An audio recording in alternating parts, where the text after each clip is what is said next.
Hello बच्चों। तो बच्चों आज हम लोग एक नया टॉपिक स्टार्ट करने जा रहे हैं। पिछले लेक्चर में याद करिए हमने बायट-सवार्ट लॉ पढ़ा था। अगर आपने वो लेक्चर स्किप किया है तो मेरी रिक्वेस्ट है कि उस लेक्चर को जरूर देख लें। उसके बाद जब आप इस लेक्चर को देखेंगे तो आपको बेहतर तरीके से समझ में आएगा। तो पिछले लेक्चर में हमने बायट-सवार्ट लॉ किया था।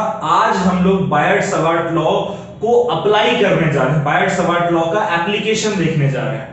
और बायट-सवार्ट लॉ का एप्लीकेशन हमारा है magnetic field on axis of circular current loop. यानी हमारे पास एक सर्कुलर लूप होगा, लूप मतलब कोई एक क्लोज्ड कंडक्टर, ठीक है। तो एक सर्कुलर लूप है, उस सर्कुलर लूप में हम करंट फ्लो करा रहे हैं, ठीक है। तो ये हो गया सर्कुलर करंट लूप। और याद करिए किसी भी सर्कुलर लूप में, किसी भी कंडक्टर में अगर आप करंट फ्लो कराते हैं तब वो मैग्नेटिक फील्ड प्रोड्यूस करते हैं।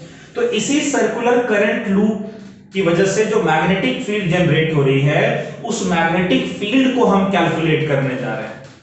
और कहां पर कैलकुलेट करने जा रहे हैं? इस सर्कुलर लूप के एक्सिस के ऊपर। क्लियर है? हमारे पास एक सर्कुलर लूप है जिसमें करंट फ्लो कर रहा है। उस करंट फ्लो करने की वजह से जो मैग्नेटिक फील्ड हमारा प्रोड्यूस हो रहा है, उस मैग्नेटिक फील्ड को हम सर्कुलर लूप के एक्सिस के ऊपर कैलकुलेट करने जा रहे हैं। तो कंसीडर करिए बच्चों कि हमारे पास एक सर्कुलर लूप है इस तरीके से, ठीक है। अब ये कैसा सर्कुलर लूप है? ये सर्कुलर लूप कुछ इस तरीके से है। ये सर्कुलर लूप का सेंटर है और ये इसका वाई एक्सिस। क्लियर बच्चों? और ये इसका जेड एक्सिस, यानी जेड एक्सिस आपकी तरफ है। और ये सर्कुलर लूप जो वाईजेड प्लेन में लाई कर रहा है, यानी इस बोर्ड में नहीं लाई कर रहा है ये सर्कुलर लूप। ये सर्कुलर लूप इस तरीके से है, यानी आप इस सर्कुलर लूप के साइड में खड़े होकर और इसे देख रहे हैं। क्लियर है? हमारे पास एक सर्कुलर लूप है जिसका सेंटर O है और O ही ओरिजिन है, ठीक है। और इस सर्कुलर लूप का रेडियस है कैपिटल R। क्लियर बच्चों?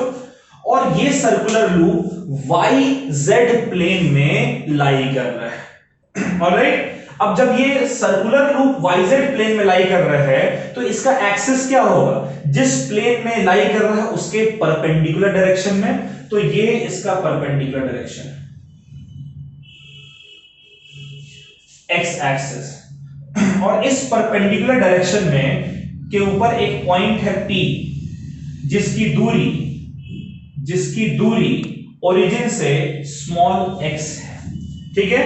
और इस सर्कुलर लूप में आप कुछ इस डायरेक्शन में I amount of current flow करा रहे हैं, ठीक है। अब जाहिर सी बात है जब I अमाउंट ऑफ करंट इस सर्कुलर लूप में फ्लो करेगा तब इसकी वजह से इसके आसपास के रीजन के हर एक पॉइंट पर एक मैग्नेटिक फील्ड जनरेट होनी चाहिए। उसी तरीके से वो मैग्नेटिक फील्ड इस P पॉइंट पर भी फॉर्म हो रही है। और ये P पॉइंट स्पेशल इसीलिए क्योंकि ये सर्कुलर लूप के एक्सिस के ऊपर लाई कर रहा है। यहीं पर हम मैग्नेटिक फील्ड कैलकुलेट करना चाहते हैं इस सर्कुलर लूप की वजह से। अब आप ध्यान समझिएगा, मैं फिर से रिपीट कर रहा हूं। हमारे पास एक सर्कुलर लूप है जो YZ प्लेन में लाई कर रहा है और इस सर्कुलर लूप का सेंटर जो है वो ओरिजिन है O। इस सर्कुलर लूप का रेडियस है कैपिटल R और इस सर्कुलर लूप में I करंट इस तरीके से फ्लो कर रहा है। क्लियर है?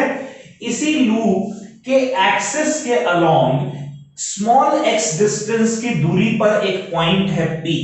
जाहिर सी बात है जब ये सर्कुलर लूप करंट कैरी करेगा तब अपने आसपास के रीजन के हर एक पॉइंट पर, और इस वजह से P पॉइंट पर भी कुछ मैग्नेटिक फील्ड जनरेट करेगा। वही मैग्नेटिक फील्ड हम कैलकुलेट करना चाहते हैं, ठीक है।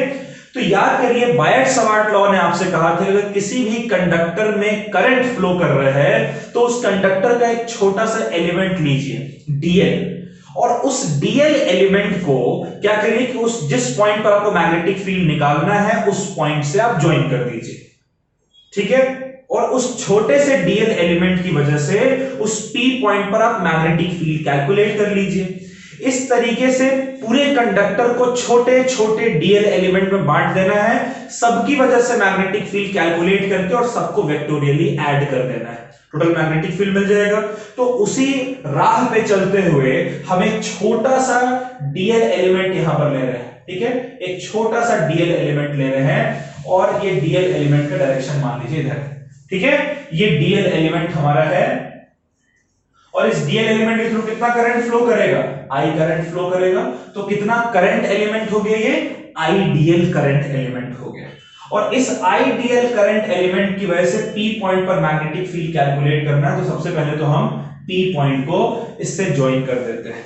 मान लेते हैं कि इसकी दूरी यहां से स्मॉल आर है। क्लियर बच्चों? तो ये तो हमारा परपेंडिकुलर है।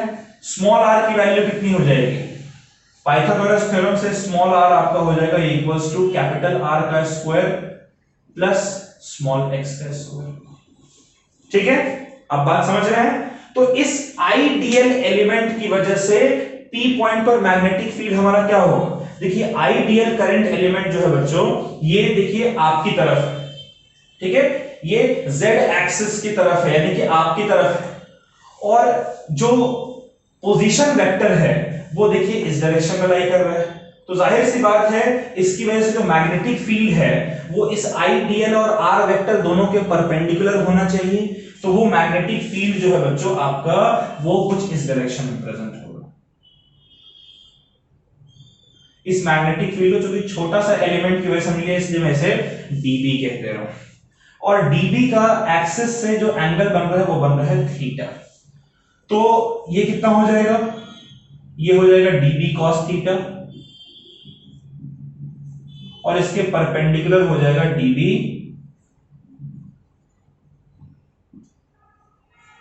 Sine theta. होगा बच्चों? अच्छा, ये अगर थीटा है तो ये एंगल कितना होना चाहिए, 90 माइनस थीटा। अच्छा, लेकिन आर वेक्टर और जो डीबी वेक्टर है ये दोनों भी तो एक दूसरे के परपेंडिकुलर हैं। तो अगर ये 90 माइनस थीटा है तो ये थीटा हो जाना चाहिए। और ये डीबी साइन थीटा एक्सिस के परपेंडिकुलर है। अगर ये थीटा है तो ये 90 माइनस थीटा हो जाना चाहिए। और अगर ये 90 माइनस थीटा है, ये 90 है, तो ये एंगल कितना होना चाहिए, आर वेक्टर और कैपिटल आर के बीच में एंगल कितना बनना चाहिए, थीटा बनना चाहिए। ये 90 माइनस थीटा, ये 90 तो ये थीटा। आप समझ रहे हैं? ये थीटा तो ये 90 माइनस थीटा, ये 90 माइनस थीटा तो ये थीटा, ये थीटा तो ये 90 माइनस थीटा तो ये थीटा। क्लियर है? चलिए, एक छोटा सा आइडियल एलिमेंट हमने लिया है। इस एलिमेंट की वजह से हमने लिखा मैग्नेटिक फील्ड इस डायरेक्शन में। क्यों भाई? आर वेक्टर इस डायरेक्शन में और आइडियल इस डायरेक्शन में। तो भाई आइडियल और आर जिस प्लेन में लाई कर रहा है उसके परपेंडिकुलर डायरेक्शन में मैग्नेटिक फील्ड होना चाहिए। यही तो हमारा बायट-सावर्ट लॉ कहता है, B = μ0 आइडियल क्रॉस आर। तो ये दोनों जिस प्लेन में लाई कर रहे हैं, B उसके परपेंडिकुलर लाई कर रहे हैं। अच्छा, अब अगर मैं एक और एलिमेंट ले लूं इसके ठीक डायमेट्रिकली अपोजिट, एक और आइडियल एलिमेंट ले लूं। ये आइडियल एलिमेंट क्या है, इधर है? नहीं, ये आइडियल एलिमेंट परपेंडिकुलर है अंदर की तरफ, है ना? z एक्सिस बाहर की तरफ, तो ये अंदर की तरफ है। और इसको अगर मैं ज्वाइन कर दूं यहां से, दोनों सेम डायरेक्शन में, ये एक्चुअली परपेंडिकुलरली इनवर्ड, मैंने ऐसे दिखा रखा है। तो इसकी जो मैग्नेटिक फील्ड होगी बच्चों, इसकी वजह से मैग्नेटिक फील्ड वो इस डायरेक्शन में लाई करनी चाहिए कायदे के अनुसार। ये थीटा एंगल होगा, बिल्कुल सिमेट्रिकल होंगे। तो अगर ये भी आपका डीबी हो जाएगा तो इसका भी dB cos theta same direction में, और इसका डीबी साइन थीटा नीचे की तरफ। अब नोटिस कीजिए कि एक डायमेट्रिकली अपोजिट पेयर की वजह से, एक डायमेट्रिकली अपोजिट पेयर की वजह से जो मैग्नेटिक फील्ड पी पॉइंट पर आपको मिल रहा है उसका कॉस वाला कंपोनेंट, यानी कि एक्सिस के अलोंग वाला कंपोनेंट ऐड हो रहे हैं, दोनों सेम डायरेक्शन में है, और परपेंडिकुलर वाले कंपोनेंट अपोजिट डायरेक्शन में है, इसलिए कैंसिल आउट हो रहे हैं। तो ये और ये दोनों कैंसिल आउट हो जाएंगे। तो यानी कि एक्सिस के परपेंडिकुलर वाला कंपोनेंट डायमेट्रिकली अपोजिट पेयर की वजह से कैंसिल हो जाता है और एक्सिस के अलोंग वाला कंपोनेंट ऐड अप हो जा रहा है। अब इसी तरीके से आप जितने भी पेयर लेंगे, आइडियल के जितने भी पेयर लेंगे, उन सारे डायमेट्रिकली अपोजिट पेयर की वजह से ये cos थीटा वाला ऐड होना चाहिए और sin थीटा वाला कैंसिल हो जाना चाहिए। यानी कि इस पूरे के पूरे करंट कैरिंग लूप की वजह से मैग्नेटिक फील्ड सिर्फ एक्सिस के अलोंग होना चाहिए, परपेंडिकुलर वाला कंपोनेंट तो कैंसिल आउट हो जा रहा है। राइट? समझ रहे हैं इस बात को? एक आइडियल एलिमेंट की वजह से मैग्नेटिक फील्ड इधर है, उसका कंपोनेंट ले लिया। डायमेट्रिकली ऑपोजिट आइडियल एलिमेंट की वजह से मैग्नेटिक फील्ड इधर है, कंपोनेंट ले लिया। हमने देखा कि एक्सिस के परपेंडिकुलर वाला कंपोनेंट कैंसिल हो जा रहा है और एक्सिस के अलोंग वाला कंपोनेंट ऐड अप हो जा रहा है। तो हमने लॉजिक लगाया कि इस तरीके से तो हम लोग जितने भी डीएल डीएल एलिमेंट लेंगे हमेशा एक डीएल का पेयर आपको मिलेगा, वो पेयर परपेंडिकुलर वाला कंपोनेंट खत्म कर देगा और जो अलोंग वाला कंपोनेंट को ऐड कर देगा। तो क्यों ना हम dB cos थीटा ही निकाल लें इस पूरे लूप के लिए। कैसे निकालेंगे? एक छोटे से आइडियल करंट एलिमेंट की वजह से मैग्नेटिक फील्ड निकाल लेते हैं, ठीक है। और उसके बाद फिर dB cos थीटा जो है उसको इस पूरे सर्कुलर लूप के ऊपर इंटीग्रेट कर देते हैं। एक की वजह से अगर मिल गया और पूरे पर इंटीग्रेट करता टोटल मैग्नेटिक फील्ड मिल जाएगा हमें। अच्छा, ये मैग्नेटिक फील्ड dB है, इसका कौन सा कंपोनेंट हमें मिल रहा है? cos थीटा वाला, sin थीटा वाला तो हट जा रहा है। तो पहले एक आइडियल एलिमेंट करंट एलिमेंट की वजह से देखते हैं। सो मैग्नेटिक फील्ड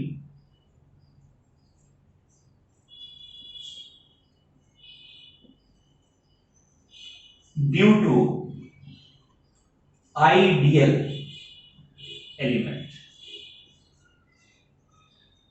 इसकी वजह से जो मैग्नेटिक फील्ड है इसको हमने dB कहा है ना बच्चों। ये dB क्या हो जाएगा?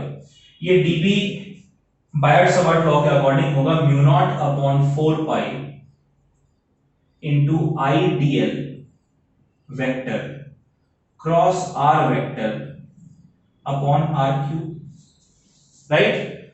अब मुझे बताइए कि dl और r के बीच में एंगल कितना है? देखिए dl जो है वो टेंजेंट के अलोंग है, और आप कोई भी सर्कल ले लीजिए उस पर आप टेंजेंट ड्रॉ करिए और उसके बाद फिर उसी पॉइंट से एक्सिस पर जो पॉइंट है उसको ज्वाइन करिए, ठीक है। यानी कि टेंजेंट जो है वो लूप के अलोंग है और ये आप ऐसे रखें, इनके बीच में एंगल कितना बन रहा है? 90 डिग्री का एंगल हर वक्त बनेगा। तो dl और r के बीच में एंगल 90 डिग्री होगा, क्रॉस का मतलब sin थीटा, sin 91।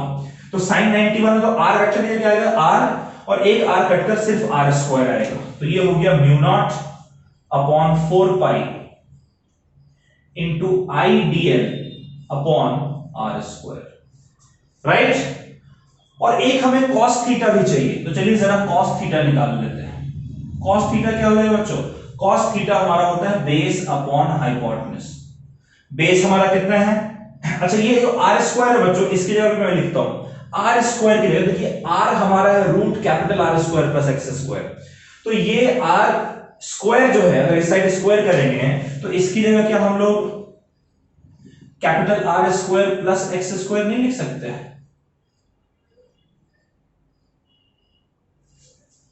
अब बेस अपॉन हाइपोटेन्यूज देखते हैं। ये बेस हमारा कितना है? कैपिटल R के बराबर। और हाइपोटेन्यूज हमारा कितना है? हाइपोटेन्यूज यही है, ये हाइपोटेन्यूज है root R square plus x square, यानी R square plus x square to the power 1/2। Root का मतलब टू दी पावर 1/2 ही होता है ना। तो अब जरा अगर हमसे कोई पूछे कि भैया इस आइडियल की वजह से जो मैग्नेटिक फील्ड हमें मिल रहा है वो dB cos थीटा है, तो dB cos थीटा जरा बता दो क्या है? तो dB cos थीटा क्या हो जाएगा? dB हमारा है mu naught upon 4 pi into ideal upon R square plus x square, ये dB मिल गया, ठीक है। और cos थीटा मल्टीप्लाई करें तो न्यूमरेटर में है r, तो r को मैं यहीं पर मल्टीप्लाई कर दे रहा हूं, और r square plus x square यहां इसके साथ मल्टीप्लाई होगा। यहां पर r square plus x square की पावर 1 है और यहां 1/2, पावर्स तो ऐड होते हैं ना, तो 1 प्लस 1/2 हो जाएगा इक्वल्स टू 3/2। क्लियर है? ये मैग्नेटिक फील्ड आपका हो गया। ये मैग्नेटिक फील्ड एक डीएल एलिमेंट की वजह से है, आइडियल करंट एलिमेंट की वजह से है। इस तरीके से आपने इस सर्कुलर लूप को बहुत सारे छोटे छोटे DL DL DL DL DL element में बांट रखा है। बायट-सवार्ट लॉ कहता है कि हर डीएल एलिमेंट की वजह से आप मैग्नेटिक फील्ड ऐड करिए, कैलकुलेट करिए और सबको वेक्टोरियली ऐड करिए। तो चूंकि डीएल एलिमेंट बहुत सारे हैं तो ऐड करने की जगह हम क्या करेंगे, इंटीग्रेट करेंगे।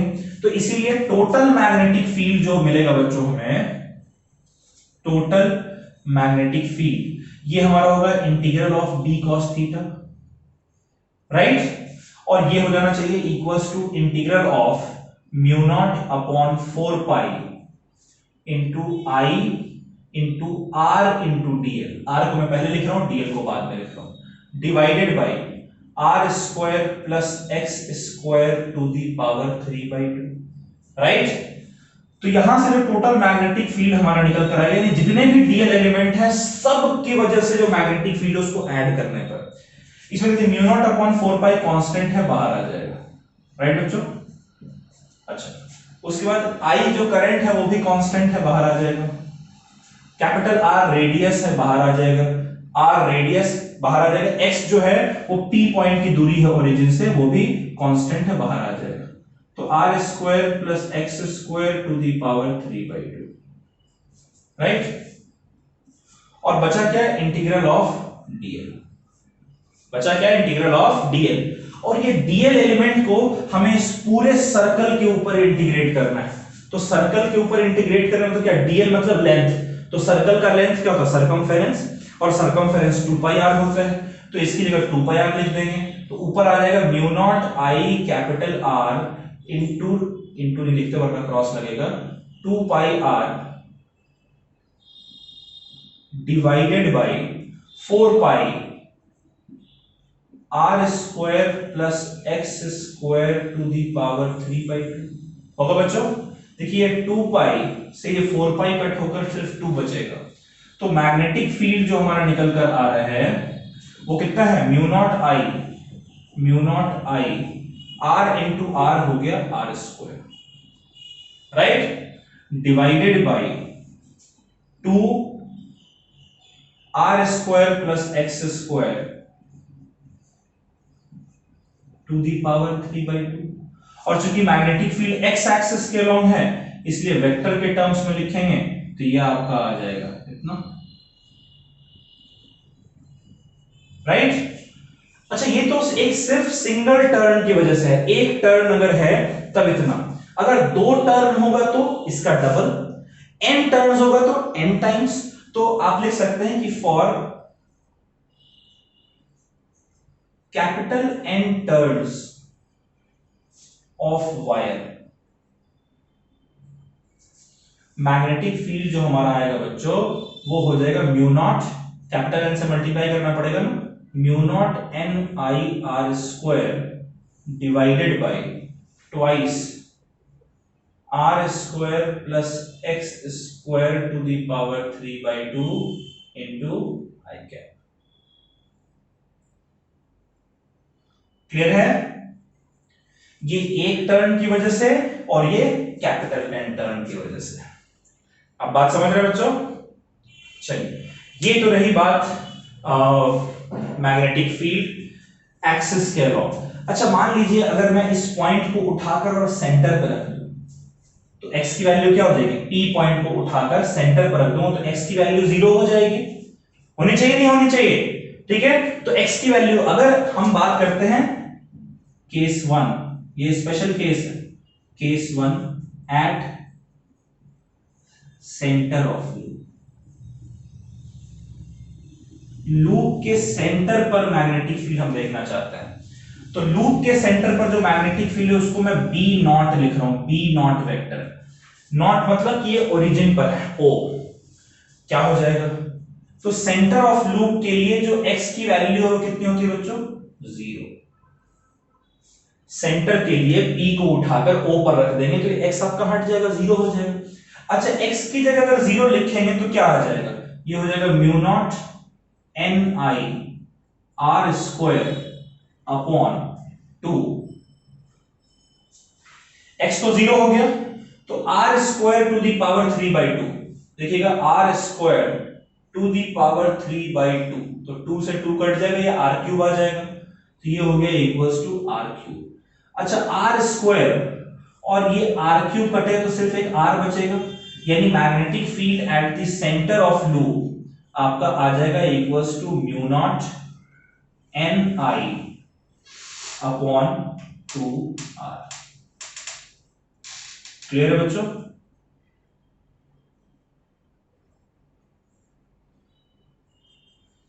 ये सेंटर पर आ गया। अच्छा, उसी तरीके से अगर हम बात करें,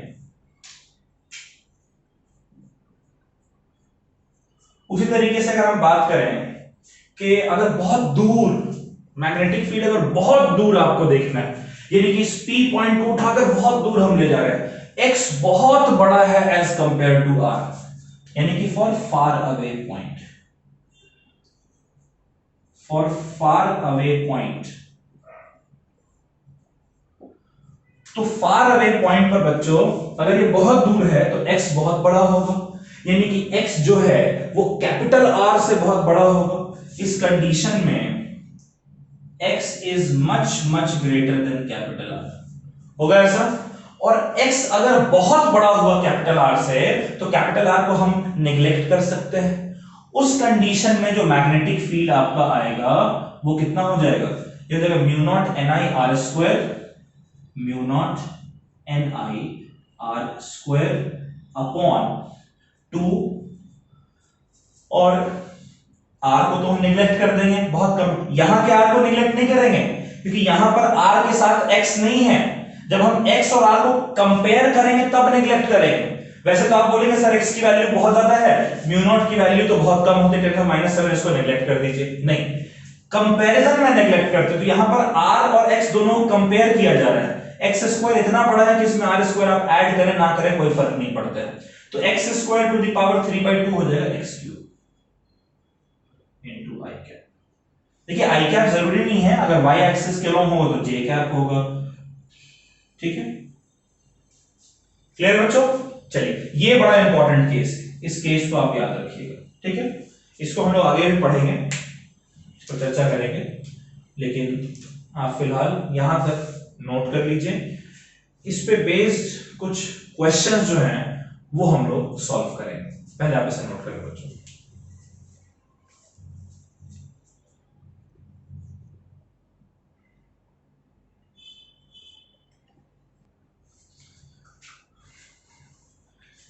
चलिए बच्चों, कुछ सवाल देखते हैं, कुछ न्यूमेरिकल्स करते हैं इस टॉपिक पे।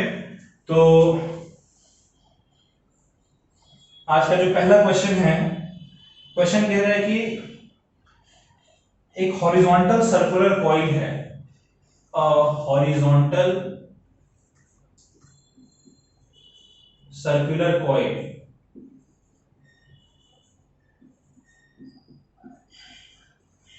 has 10 turns, has 10 turns,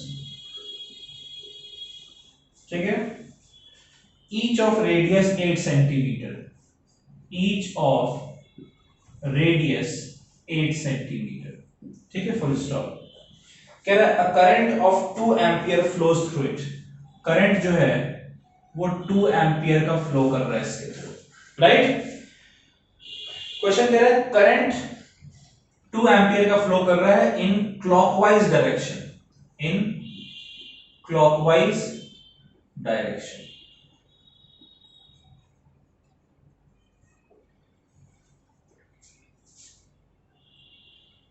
find magnitude and direction of magnetic field at centre, find magnitude and direction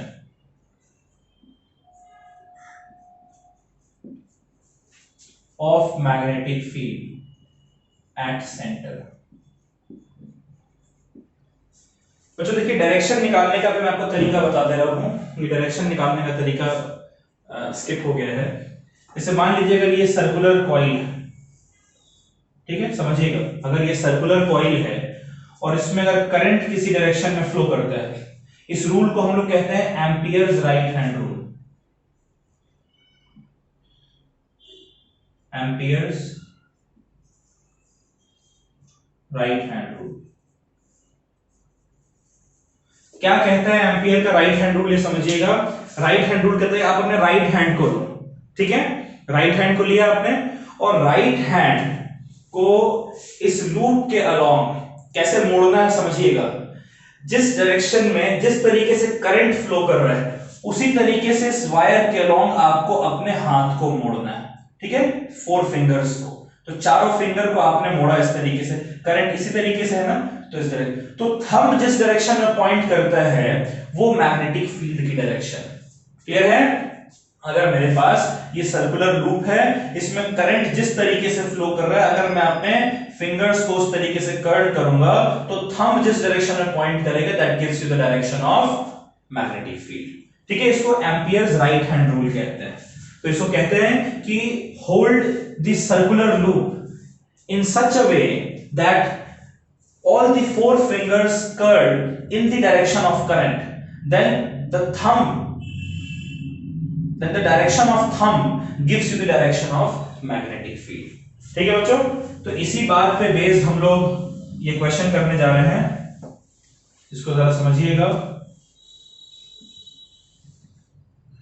question कह रहा है कि एक हॉरिजॉन्टल सर्कुलर कॉइल, इसका सॉल्यूशन देखते हैं। क्वेश्चन क्या कह रहा है, एक कैसा कॉइल है, एक हॉरिजॉन्टल सर्कुलर कॉइल। ठीक है, एक हॉरिजॉन्टल सर्कुलर कॉइल है।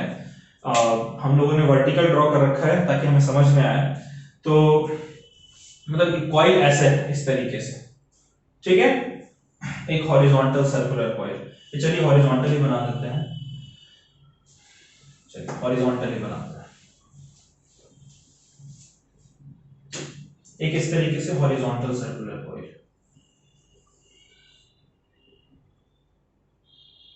ठीक है, एक ऐसा हॉरिजॉन्टल सर्कुलर कॉइल है, ठीक है, इस तरीके से। क्लियर है बच्चों? और इसमें कह रहे हैं कि करंट जो है वो क्लॉकवाइज डायरेक्शन में फ्लो कर रहा है, यानी करंट इस तरीके से फ्लो कर रहा है। ठीक है, अगर आप इसको वर्टिकल कर देंगे तो करंट ऐसे फ्लो करता है, क्लॉकवाइज फ्लो करता हुआ दिखेगा। अब इसमें कह रहे हैं कितने नंबर ऑफ टर्न्स हैं, n नंबर ऑफ टर्न्स हैं, यानी आपको गिवन है कि total number of turns capital N जो है वो 10 है, और कह रहा है कि हर एक टर्न का रेडियस 8 सेंटीमीटर, यानी रेडियस आपको दिया हुआ 8 सेंटीमीटर, यानी 8 into 10 raised to the power -2 metre, और कह रहा है इसके थ्रू 2 एम्पियर का करंट फ्लो करता है। तो आपको इसके सेंटर पर मैग्नेटिक फील्ड कैलकुलेट करना है, इसके सेंटर पे मैग्नेटिक फील्ड कैलकुलेट करना है। तो यानी कि आपको क्या फाइंड करना है, you have to find B not,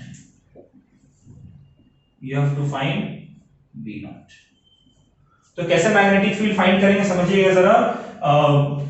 जो फॉर्मूला हमारे पास है magnetic field at the centre of coil, इसका फॉर्मूला होता है B naught is equals to mu naught Ni upon 2r।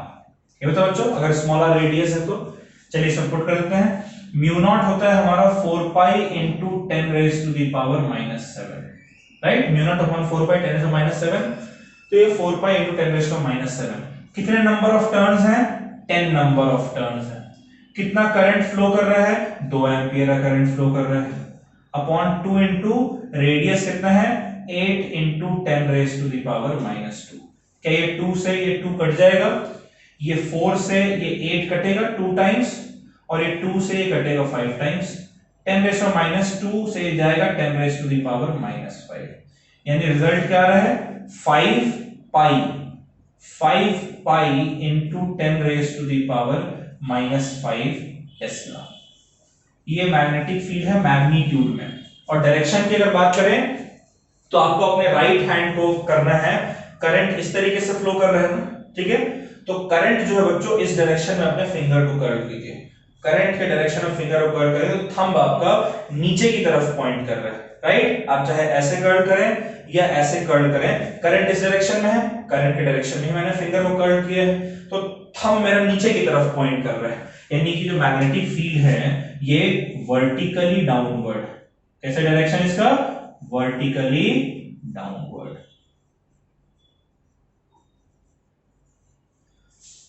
ठीक है बच्चों, कैसा डायरेक्शन, वर्टिकली डाउनवर्ड। ऑलराइट, चलिए इस सवाल को आप लोग नोट कर लीजिए।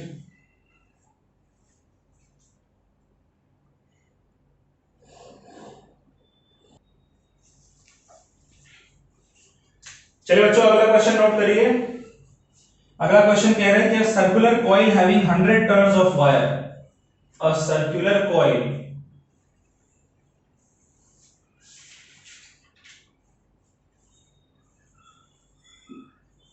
having 100 turns, a circular coil having 100 turns of radius 20 centimeter each, of radius 20 centimeter each, ठीक है, lies in xy plane, lies in xy plane, ठीक है, with center at origin, with center at origin,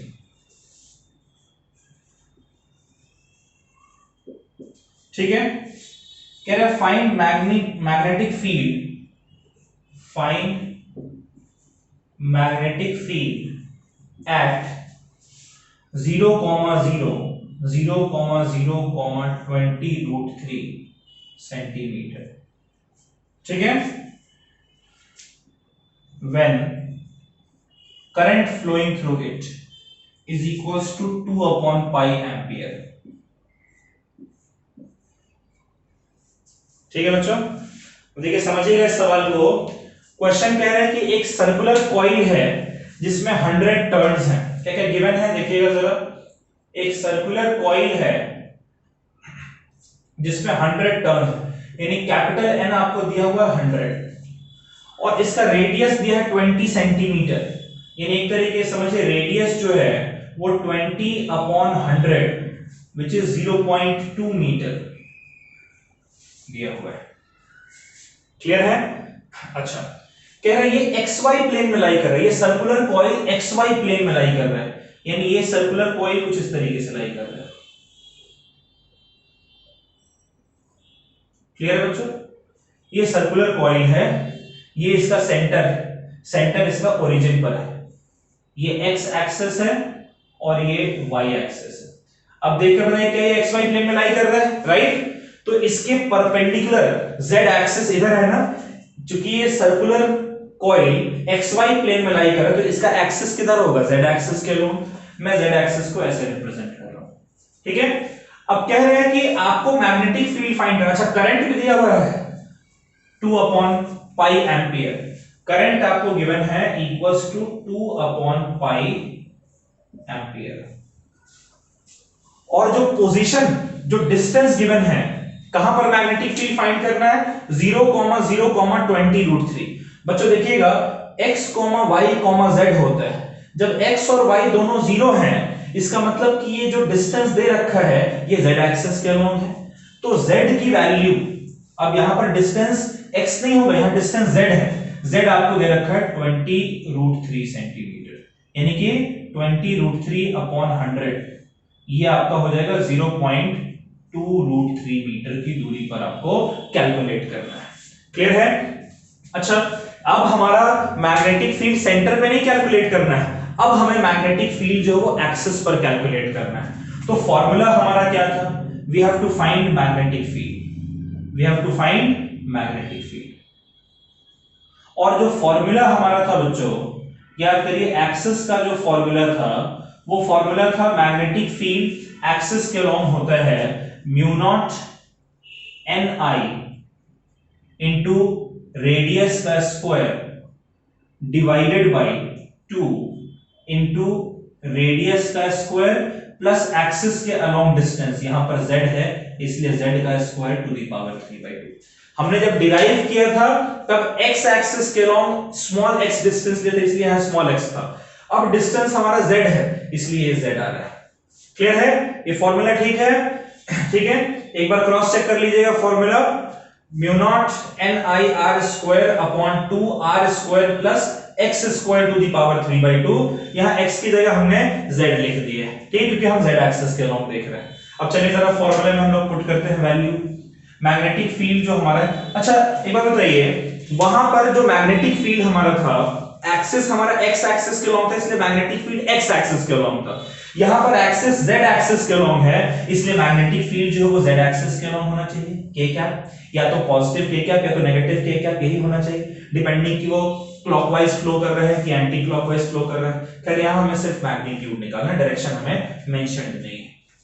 तो magnetic field का formula रखते हैं mu naught की जगह क्या लिखेंगे 4 pi into 10 raise to the power -7 into capital N हमारा है 100 इनटू करंट I हमारा है 2 upon pi into r square, radius कितना है 0.2, तो ये हो जाएगा 0.2 into 0.2 divided by 2 into r square plus z square.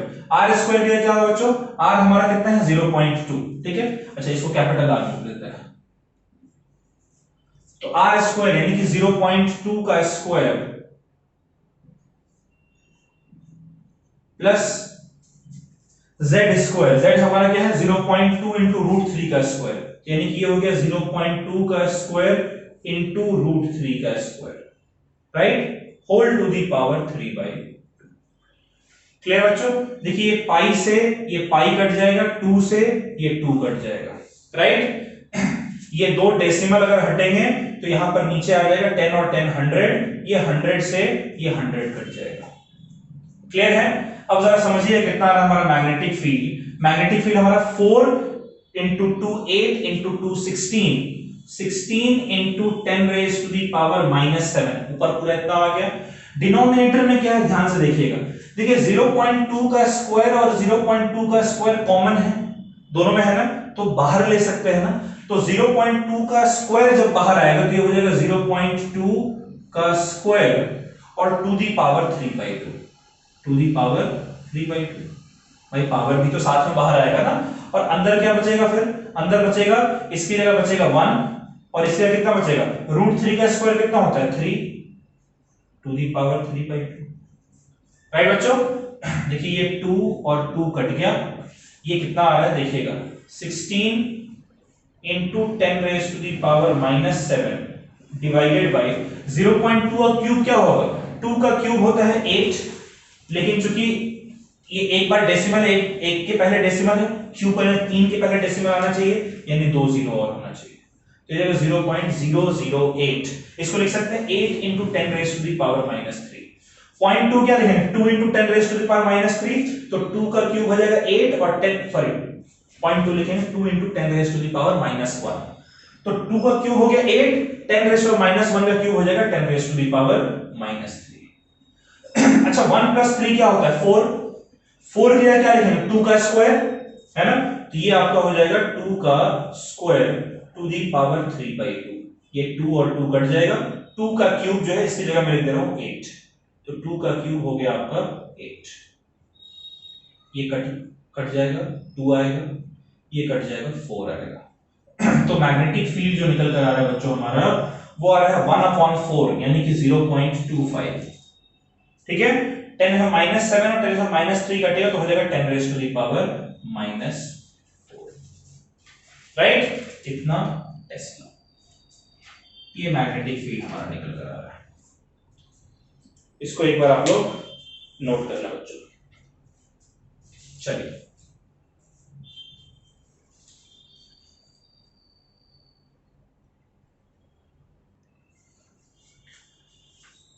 चलिए बच्चों अगला सवाल करते हैं, ये बढ़िया सवाल है। क्वेश्चन है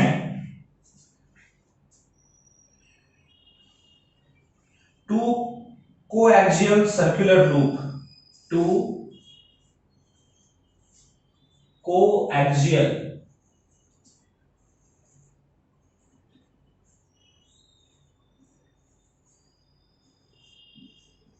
circular loop L1 and L2, L1 and L2 of radii R1 is equals to 3 centimeter and R2 is equals to 4 centimeter। यानी लूप L1 का रेडियस 3 सेंटीमीटर और लूप R2 का रेडियस 4 सेंटीमीटर, ठीक है। What should be the magnitude and direction of current? What should be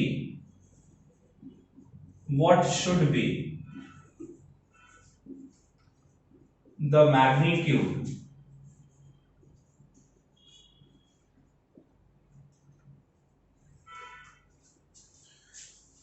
what should be the magnitude and direction of current, magnitude and direction of current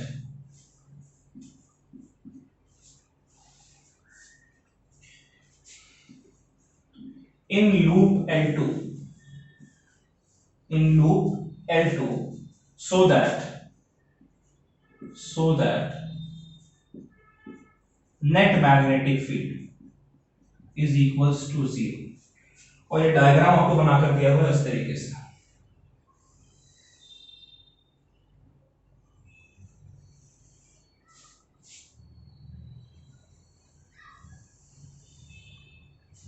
ठीक है बच्चों, ये 3 centimetre इसका radius है और इसका जो रेडियस है ये 4 सेंटीमीटर आपको दिया हुआ है। ठीक है, परपेंडिकुलर है ऐसे प्लेन में, और कह रहे हैं कि ये O पॉइंट है, इसकी दूरी इसके सेंटर से है 4 सेंटीमीटर और इसकी दूरी इसके सेंटर से है 3 सेंटीमीटर O पॉइंट पर, और L1 में करंट इस तरीके से फ्लो कर रहा है। ठीक है, सवाल जरा आप एक बार पहले समझ लीजिए, उसके बाद फिर क्वेश्चन ट्राई करेंगे। क्वेश्चन कह रहा है कि दो कोएक्सियल सर्कुलर लूप है, यानी दो ऐसे सर्कुलर लूप है जिनका एक्सिस जो वो सेम है। तो एक्सिस सेम होने के लिए सबसे पहली बात तो कि दोनों जो है सेम प्लेन में लाई करने चाहिए। अगर ये YZ प्लेन में लाई कर रहा है तो ये भी YZ प्लेन में लाई करना चाहिए, और जो एक्सिस है x एक्सिस उसी के ऊपर दोनों का सेंटर लाई करना चाहिए, तभी तो दोनों का एक्सिस सेम होगा, राइट। और इस सर्कुलर लूप का रेडियस है 4 सेंटीमीटर, इस सर्कुलर लूप का रेडियस है 3 सेंटीमीटर। 3 सेंटीमीटर वाले सर्कुलर लूप को L1 कह रखा है और 4 सेंटीमीटर वाले को L2 कह रखा है। तो L1 से ये O पॉइंट की दूरी 4 सेंटीमीटर है, L2 से O पॉइंट की दूरी 3 सेंटीमीटर, ध्यान दीजिएगा यहां पर। ठीक है बच्चों, अब कह रहा है आपसे what should be the magnitude and direction of current in loop L2। देखिए, अगर इसकी बात करें, राइट हैंड रूल अगर हम लगाएं तो ये देखिए करंट ऊपर ऐसे ऊपर की तरफ ऐसा आएगा, ऐसे मैं फिंगर कर्ल कर रहा हूं इस करंट के डायरेक्शन में ऐसे करके, तो इसकी वजह से तो मैग्नेटिक फील्ड यहां पर इस डायरेक्शन में है, राइट। ये L1 की वजह से इस डायरेक्शन में, किस डायरेक्शन में बच्चों, इस डायरेक्शन में। तो जाहिर सी बात है इसकी वजह से अपोजिट डायरेक्शन में होना चाहिए, तभी तो मैग्नेटिक फील्ड कैंसिल आउट हो सकते हैं। अगर मैग्नीट्यूड बराबर हो जाए तो डायरेक्शन अपोजिट होंगे, तभी तो नेट जीरो होगा ना। तो इसकी वजह से अगर इस डायरेक्शन में है तो इसकी वजह से इस डायरेक्शन में होना चाहिए, और इस डायरेक्शन में मैग्नेटिक फील्ड करने के लिए ये करंट आपका इस तरीके से ऐसे फ्लो करना चाहिए, यानी इस तरीके से, इस तरीके से फ्लो करेगा, तभी तो ऐसे फिंगर इसके ऊपर कर्ल करेंगे तभी इस डायरेक्शन में करंट होगा। तो यानी कि इसके अपोजिट डायरेक्शन में करंट आपको दिख रहा है। तो सबसे पहली बात तो कि अगर आपसे डायरेक्शन पूछ रहा है तो डायरेक्शन जो है, direction of current in L2 will be opposite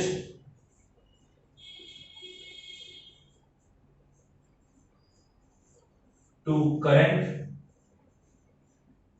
in L1।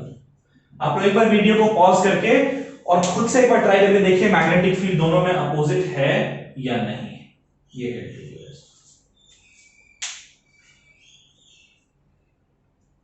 किया बच्चों, आप लोगों ने देखा, इसकी वजह से मैग्नेटिक फील्ड इस डायरेक्शन में और इसकी वजह से मैग्नेटिक फील्ड इस डायरेक्शन में, अपोजिट है ना, यानी करंट अपोजिट डायरेक्शन में दोनों में फ्लो करना चाहिए, तभी मैग्नेटिक फील्ड अपोजिट होगा। और मैग्नेटिक फील्ड अगर अपोजिट है और मैग्नीट्यूड अगर सेम है तो उस केस में यहां पर नेट मैग्नेटिक फील्ड जीरो हो जाएगा। तो अगला कंडीशन मैग्नीट्यूड का है, तो फॉर बी नेट यानी मैग्नेटिक फील्ड का net equals to zero, magnetic field due to L1, जो L1 लूप है उसकी वजह से मैग्नेटिक फील्ड का magnitude should be equal to magnetic field का magnitude due to this L2। दोनों का मैग्नीट्यूड यहां पर सेम है, डायरेक्शन तो अपोजिट हमने देख लिया, मैग्नीट्यूड भी तो सेम होना चाहिए ना। अच्छा, इसकी वजह से मैग्नेटिक फील्ड क्या होगा, इसकी वजह से मैग्नेटिक फील्ड होगा, इसकी वजह से मैग्नेटिक फील्ड होगा म्यू नॉट अपॉन 4 पाई, ठीक है, इनटू कोई नंबर ऑफ टर्न तो है नहीं तो एक ही टर्न लेंगे, तो म्यू नॉट आई क्या है, इसमें करंट कितना है भाई हमारा,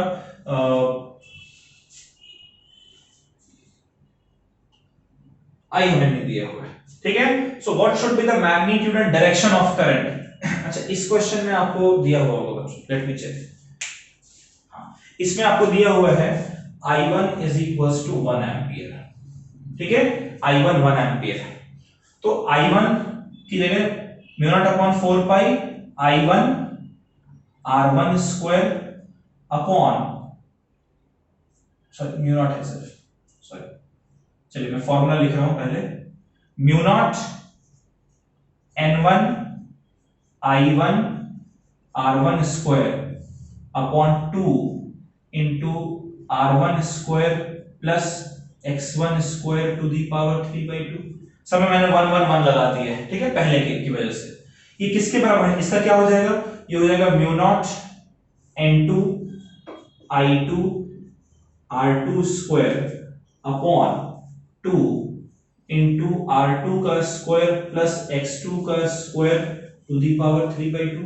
भाई इसकी वजह से मैंने रेडियस को ले लिया R1, करंट को ले लिया I1, नंबर ऑफ टर्न को ले लिया N1, ठीक है, इसका मैंने ले लिया वैसे ही R2 N2 I2, तो मेरे को ये I2 जो है वो कैलकुलेट करना है बच्चों। म्यू नॉट से म्यू नॉट कट जाएगा, 2 से 2 कट जाएगा, N1 हमारा कितना है 1, N2 कितना है 1, नंबर ऑफ टर्न तो दे ही नहीं रखा है, तो ये भी आपका कट जाएगा, राइट। अब देखिए I1 की वैल्यू कितनी है, I1 की वैल्यू है 1 एम्पियर इनटू इसका रेडियस कितना है, इसका रेडियस है 3, सबको सेंटीमीटर में रखते हैं, इधर भी सेंटीमीटर इधर भी सेंटीमीटर, कैंसिल ही होना है, ठीक है, तो ये 3 सेंटीमीटर, तो 3 का स्क्वायर, आप चाहे मीटर में कन्वर्ट कर सकते हैं, मीटर में कन्वर्ट करें तो into 10 raise to the power -2 का स्क्वायर लिखना होगा, लेकिन इधर भी तो 10 रेज़ टू -2 आएगा, कैंसिल हो जाएगा, इसलिए लिखने की ऐसी कोई जरूरत नहीं है कंपेयर करते वक्त। डिवाइडेड बाय R1, इसका रेडियस है 3 यानी 3 का स्क्वायर प्लस X1, इसकी दूरी कितनी है 4, तो प्लस 4 का square whole to the power 3/2 किसके बराबर होगा, देखिए I2 जो कि आपको निकालना है इनटू R2 का स्क्वायर, इसका रेडियस कितना है बच्चों 4, तो ये हो जाएगा इनटू 4 का स्क्वायर डिवाइडेड बाय R2 कितना है, अभी आपने लिखा 4, तो 4 का स्क्वायर प्लस X2 कितना है, X2 आपका है 3, तो प्लस 3 का स्क्वायर। देखिए डिनोमिनेटर दोनों जगह सेम है, 4 का स्क्वायर प्लस 3 का स्क्वायर टू द पावर 3/2 या 3 का square plus 4 square to the power 3/2 एक ही बात है, ये दोनों कैंसिल आउट हो जाएंगे, राइट। 1 इंटू 3 का स्क्वायर हो जाएगा 9 इज इक्वल्स टू 4 का स्क्वायर हो जाएगा 16 इंटू I2, तो यहां से बच्चों I2 की वैल्यू कितनी आ जाएगी, I2 की वैल्यू आ जाएगी 9/16 एम्पियर। अब एक बात देखिए, ये तो कैंसिल आउट हो ही गया, अगर यहां पर आप लिखते 3 × 10⁻² और यहां पर भी 10⁻², तो वो तो कैंसिल ही होता है ना, इसलिए हमने सेंटीमीटर को मीटर में कन्वर्ट नहीं किया। ये लीजिए इतना करंट जो है आपका, ये I2 इसमें फ्लो करना चाहिए ताकि नेट मैग्नेटिक फील्ड 0। क्लियर है बच्चों? चलिए इसको आप लोग नोट करिए, समझकर नोट करिएगा।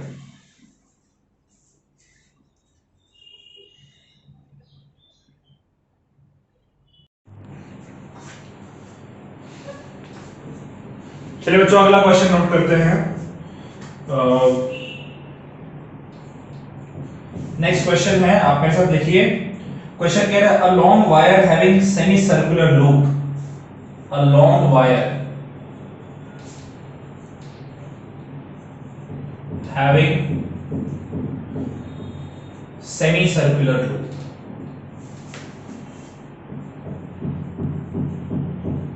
ठीक है, एक लॉन्ग वायर है और इसका सेमी सर्कुलर लूप है जिसका बच्चों रेडियस है R और जो करंट है वो है I, ठीक है। You have to find magnetic field at centre O. और डायग्राम आपको दिया हुआ है, ये डायग्राम कुछ इस तरीके का है।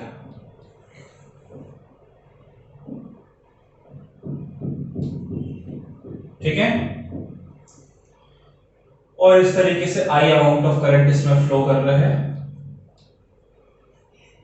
और ये इसका सेंटर है वो। सवाल समझिएगा, ये वायर है P Q R S T, ये वायर है, इसका सेंटर ओ है और इसका रेडियस जो है वो स्मॉल आर। क्वेश्चन कह रहे हैं कि एक लॉन्ग वायर है, ठीक है, एक लॉन्ग वायर है जिसका एक हिस्सा सेमी सर्कुलर लूप के फॉर्म में है और इसमें इसका सेमी सर्कुलर लूप का रेडियस स्मॉल आर है और इसमें करंट आई फ्लो कर रहा है। अब जाहिर सी बात है, जब इसके थ्रू करंट फ्लो करेगा बच्चों, तो उस कंडीशन में इस करंट की वजह से कुछ ना कुछ मैग्नेटिक फील्ड प्रेजेंट होना चाहिए। तो कह रहे हैं कि भाई सेंटर पर यानी ओ पॉइंट पर कितना मैग्नेटिक फील्ड प्रेजेंट होगा, ये आपने कैलकुलेट करना है। तो हम लोग अलग अलग रीजन की वजह से, जैसे PQ रीजन जो है इसकी वजह से मैग्नेटिक फील्ड कैलकुलेट कर लेते हैं, फिर ST रीजन है इसकी वजह से मैग्नेटिक फील्ड कैलकुलेट कर लेते हैं, और QRS रीजन है इसकी वजह से मैग्नेटिक फील्ड कैलकुलेट कर लेते हैं। और तीनों मैग्नेटिक फील्ड को अगर हम ऐड कर लेंगे तब हमें नेट मैग्नेटिक फील्ड मिल जाएगा O पॉइंट पर। तो सबसे पहली बात तो कि मैग्नेटिक फील्ड PQ रीजन की वजह से, PQ रीजन की वजह से मैग्नेटिक फील्ड जो है ये एक स्ट्रेट वायर है, तो ये आपका हो जाएगा I L क्रॉस B से। सॉरी, मैग्नेटिक फील्ड कैलकुलेट करना, not force. So magnetic field calculate करने के लिए हम लोग बायट-सावर्ट लॉ का इस्तेमाल करते हैं। बायट-सावर्ट लॉ है mu naught upon 4 pi I into length है L क्रॉस जो भी है R अपॉन जो डिस्टेंस होगा इसका अपॉन R क्यूब। ठीक है, अब मुझे एक बात बताइए, मान लीजिए जैसे कि ये पूरा वायर है, इससे कुछ ना कुछ दूरी होगी तो इस तरीके से ये बायट-सावर्ट लॉ हमारा है, राइट। अब इस बायट-सावर्ट लॉ को लगाइए, जो L वेक्टर है वो इस डायरेक्शन में है, ठीक है, करंट भी इसी डायरेक्शन में फ्लो कर रहा है, और जो डिस्टेंस आप मेजर करेंगे वो भी इसी डायरेक्शन में मेजर करेंगे, राइट बच्चों। इस डिस्टेंस को हम लोग ये रेडियस r दे रखा है, तो इस डिस्टेंस को हम लोग d कह देते हैं, तो ये हो जाएगा d अपॉन d क्यूब। ठीक है, तो अब मुझे बताइए कि करंट भी इसी डायरेक्शन में पॉजिटिव x एक्सिस के अलोंग, और जो डिस्टेंस आप मेजर करें किसी एलिमेंट से वो भी इसी पॉजिटिव x एक्सिस के अलोंग, तो दोनों के बीच का एंगल कितना हो गया, 0। और 0 का मतलब होता है, जो कि थीटा यहां पर 0 डिग्री है बच्चों, इसीलिए साइन थीटा हमारा क्या हो जाएगा, साइन थीटा हमारा 0 आ जाएगा, और इस वजह से मैग्नेटिक फील्ड जो है वो हमें 0 के बराबर मिलेगा। अच्छा, उसी तरीके से जो ST रीजन है, ST रीजन वाले वायर की वजह से भी मैग्नेटिक फील्ड हमारा 0 आना चाहिए। भाई ST जो है ये DL एलिमेंट इधर है, ठीक है, करंट इधर फ्लो कर रहा है, और आप जो डिस्टेंस लेंगे वो इधर लेंगे, यानी करंट पॉजिटिव x एक्सिस के अलोंग, आप डिस्टेंस नेगेटिव x एक्सिस के अलोंग। इस केस में थीटा जो है वो आपका 180 डिग्री आ जाएगा, और साइन 180 की वैल्यू होती है 0, राइट बच्चों। तो ये जो दो कंपोनेंट्स हैं, ये जो दो कंपोनेंट्स हैं वायर के, एक PQ और एक ST, इनकी वजह से जो मैग्नेटिक फील्ड है वो आपका 0 के बराबर होगा। क्यों? क्या करंट की वजह से 0 है? नहीं, एंगल की वजह से 0 है। हमने डिस्कस किया था कि अगर एंगल 0 डिग्री होगा तब कोई मैग्नेटिक फील्ड उसकी वजह से प्रोड्यूस नहीं होगा। अच्छा, QRS रीजन की वजह से मैग्नेटिक फील्ड अगर देखें तो QRS रीजन की वजह से, अच्छा ये सेमी सर्कल है बच्चों QRS, तो अगर ये पूरा सर्कल होता, अगर ये पूरा सर्कल होता, जैसे मान लीजिए कि अगर ये पूरा का पूरा सर्कल होता, अगर ये पूरा सर्कल होता तो क्या ये सर्कुलर लूप होता? और सर्कुलर लूप के सेंटर पर मैग्नेटिक फील्ड फाइंड करना हमने सीखा था, उसका फॉर्मूला होता है म्यू नॉट, ठीक है, mu naught I R, mu naught I upon 2R, mu naught I upon 2R, ये हमारा फॉर्मूला निकल कर आया था, राइट।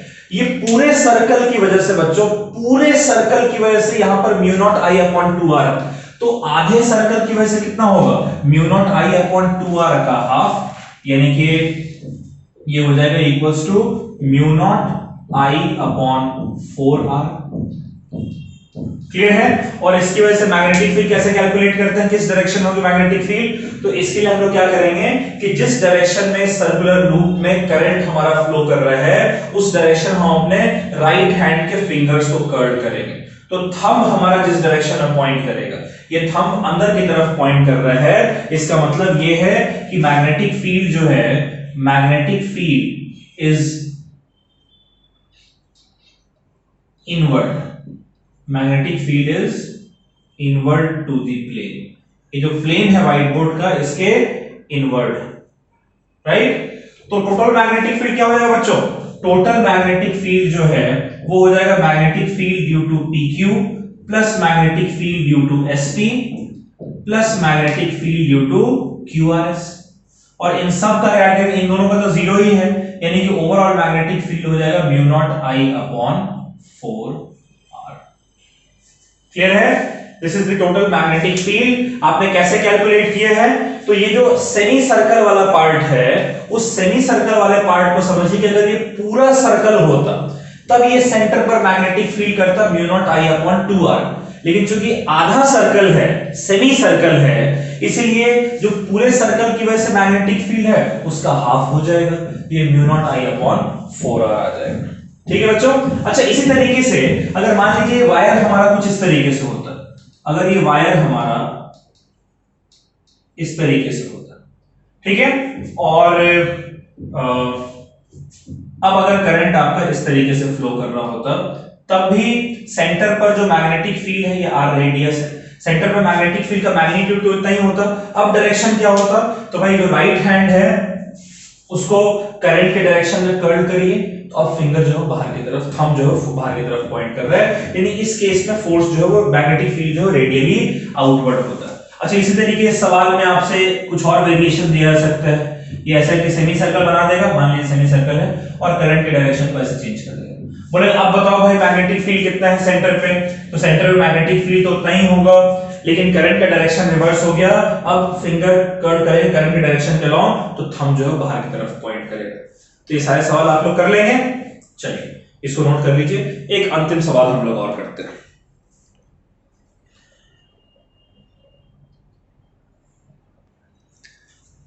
अच्छा बच्चों देखिए, यहां पर रेडियस हमने स्मॉल r लिया है ना, तो इसको यहां पर आप स्मॉल r लिख लीजिएगा, ठीक है, कैपिटल R नहीं लिखिएगा, जो रेडियस लेंगे वही लिखेंगे, ठीक है, ये स्मॉल r।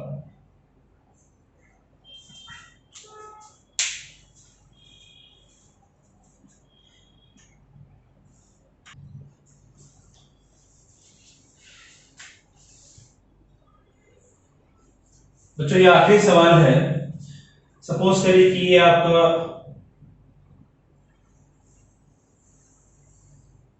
अगर ये सर्कल है, तो मैं ऐसा करता हूं कि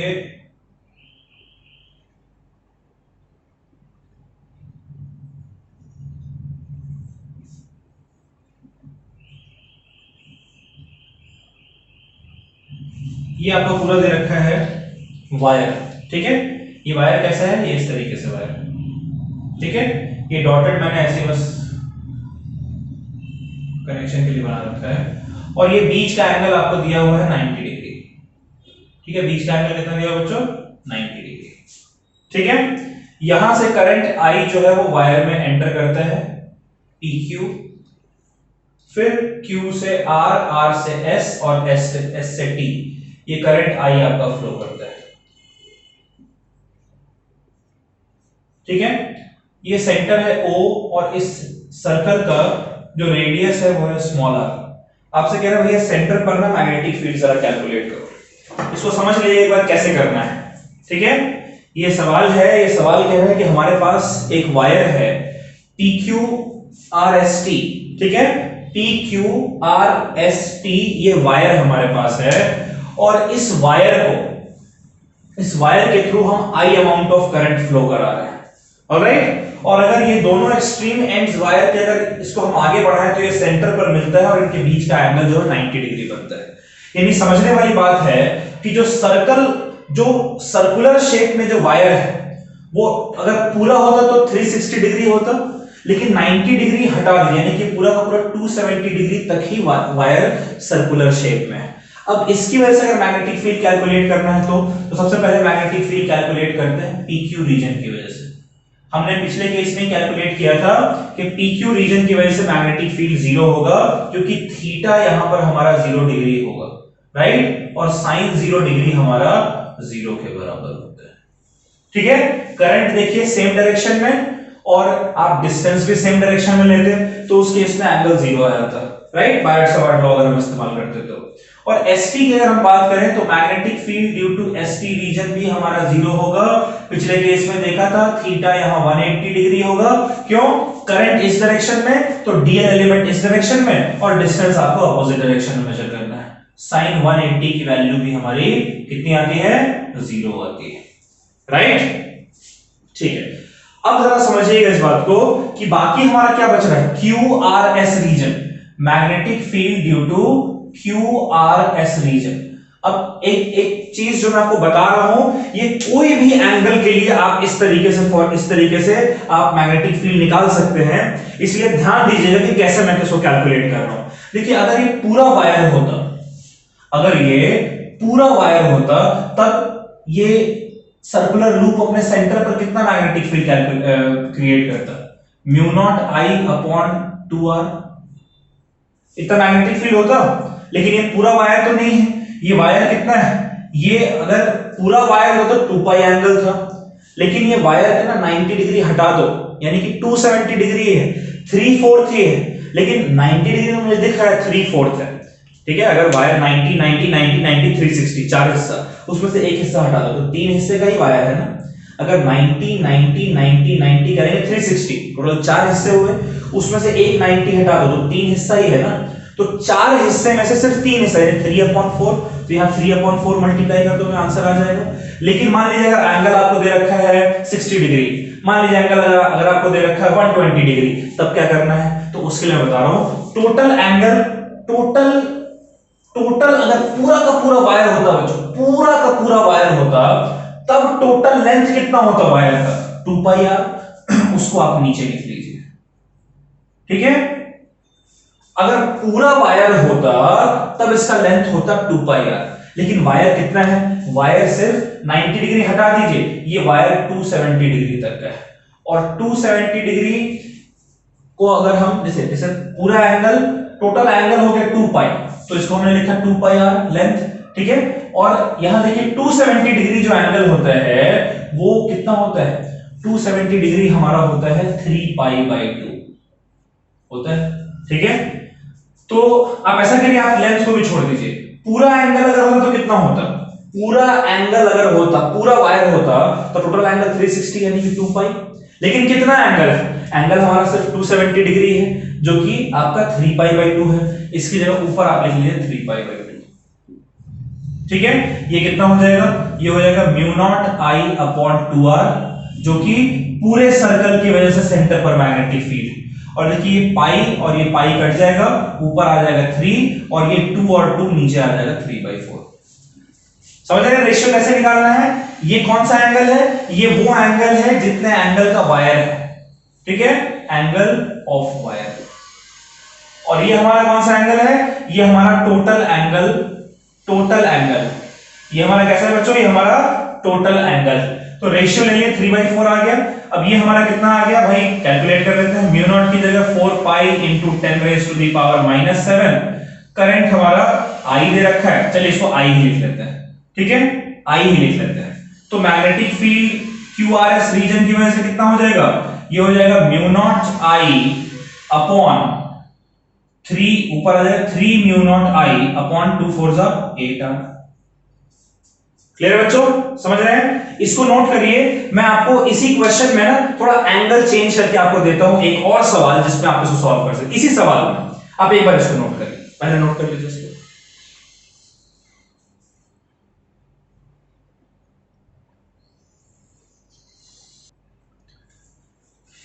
चलिए बच्चों, मान लीजिएगा कि 90 डिग्री की जगह ये 120 डिग्री दिया होता, या 90 डिग्री की जगह मान लीजिए ठीक है 120 डिग्री दिया होता, अगर ये, तब कैसे करते आप, तब ये वाला एंगल कितना हो जाता, अगर ये 120 थी वाला एंगल 240 डिग्री हो जाता। अब 240 डिग्री का आपको रेडियन बनाना है, तो मैग्नेटिक फील्ड याद करिए हम लोग किस तरीके से निकालते हैं, QRS रीजन की वजह से, ये दोनों की वजह से तो जीरो है।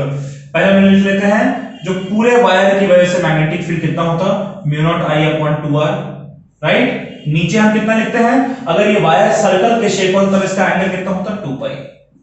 लेकिन अब क्या है, अब ये 240 डिग्री, ठीक है, तो 240 डिग्री का एंगल कितना होगा आपको बताना पड़ेगा। देखिए 240 डिग्री को हम लोग लिखेंगे as 180 degree plus 60 degree. 180 degree हमारा कितना होता है, 180 डिग्री हमारा होता है पाई, और 60 हमारा कितना होता है पाई बाई 3। ये कितना हो जाएगा, एलसीएम ले लीजिए 3, ये हो जाएगा 4 पाई बाई 3, राइट। तो ये हमारा 4 पाई बाई 3 आ गया। यहां पर अब ऊपर हम क्या लिखते हैं, ये जो एंगल है इसको रेडियंस में लिखते हैं, 4 पाई बाई 3। ये पाई और पाई घट गया, ये 4 से घटा 2, यानी कितना आ जाएगा, ये ऊपर आ रहा है 2 म्यू नॉट I अपॉन ये 3 नीचे आएगा, अच्छा तो 3 6R, यानी कि ये कट गया, ये हो गया mu naught I upon 3R। ठीक है बच्चों, ये कब है, जब ये वाला एंगल आपका दे रखा है 120 डिग्री, ठीक है। अच्छा ऐसे ही अगर मान लीजिए कि ये वाला एंगल अगर आपका दे रखा होता 180 डिग्री, तब क्या करते, ये एंगल अगर 180 डिग्री दे रखा होता तब क्या होता, तब QRS का हो जाता mu naught I upon 2R, ठीक है, इनटू नीचे का एंगल तो पूरा लेते हैं 2 पाई। अच्छा ये अगर 180 है तो बाकी कितना बचेगा, 180, मैं डायग्राम फिर से नहीं बना रहा हूं, तो 180 बच रहा है, तो 180 का होता है पाई, ये कट गया, ये हो गया mu naught I upon 4R।